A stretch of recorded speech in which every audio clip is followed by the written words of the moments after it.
House yung 100 pesos na daily wage hike niya.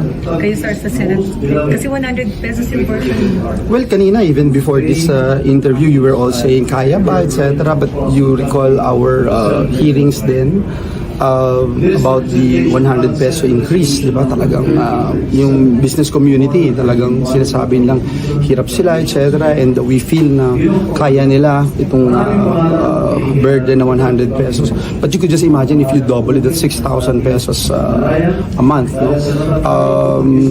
Kung talagang meron silang pag-aaral na makukumbinsin nila na talagang kaya, why not, di ba? Because we're always on that position na ibigay ang pinaka lahat ng kaya nating ibigay sa ating mga manggagawang Pilipino. So we have yet to hear anything about it, no?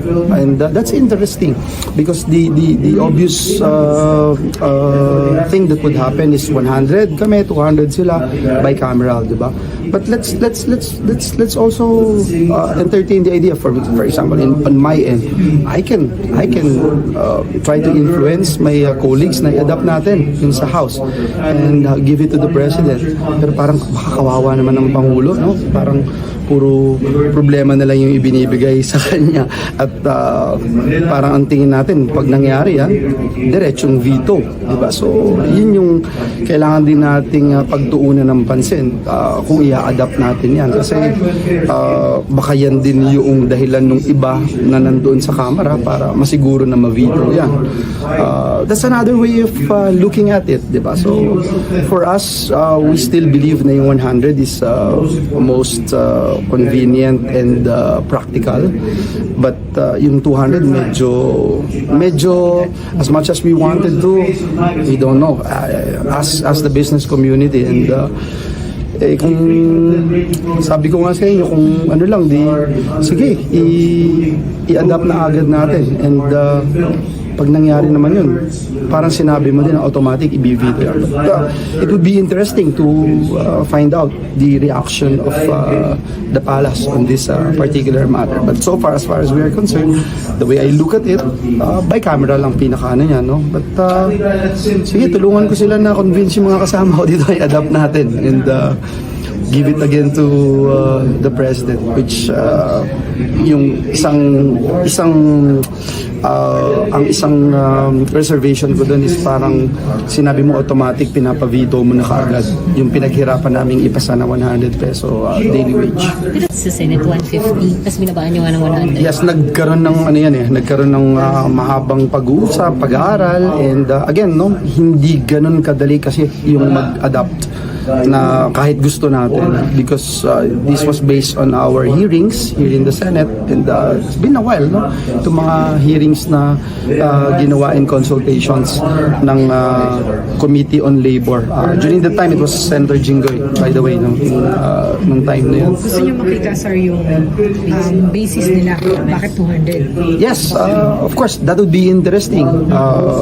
Sabi ko nga sa inyo, kung sabihin ng Malacanang na it's okay for us to na napag-aralan din nila, mas malaki yung resources nila to study all these measures, diba? So why not, diba? Pero but at the same time, I'm also thinking baka way din yan para immediately shut down yung 100 dahil i-veto rin yung 200. So, we don't know. So, again, ang normal course na mangyayari is karoon ng bicameral conference. First time na aabot sa BICAM yung ganito.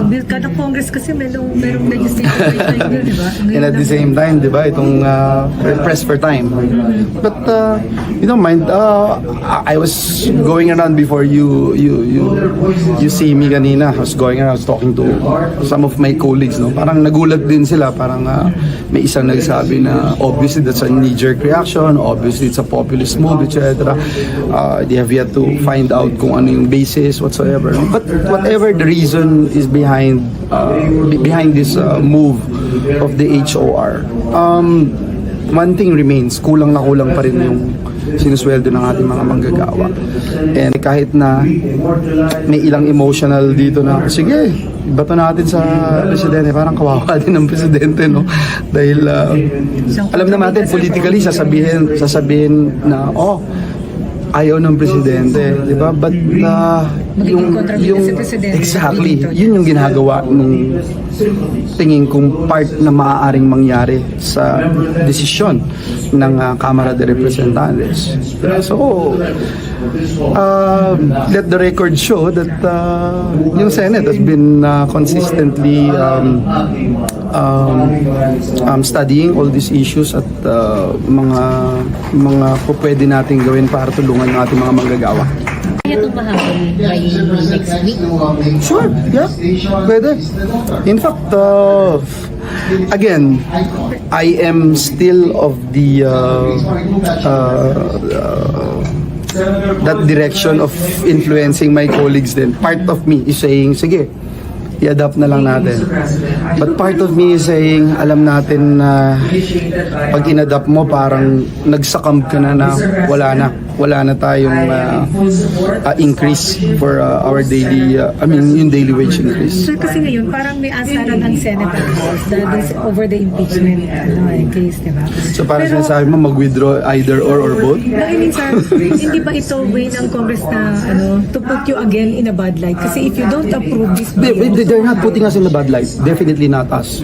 They're putting the president in a bad light. Because as I mentioned earlier, we adopted almost 100% sure pero ako. before it can reach the president, kailangan nyo itong i-adapt. No, i-adapt namin. Sige, pag in-adapt namin, who pushed the president in this position? Who pushed the president in this position na sasabihin lang din ng presidente, obviously, yung 100, napakahabang discussion, hindi kaya, at yun ang sinasabi ng business community. Now you want to double it. So who is putting the president in a bad position? Sir, on impeachment,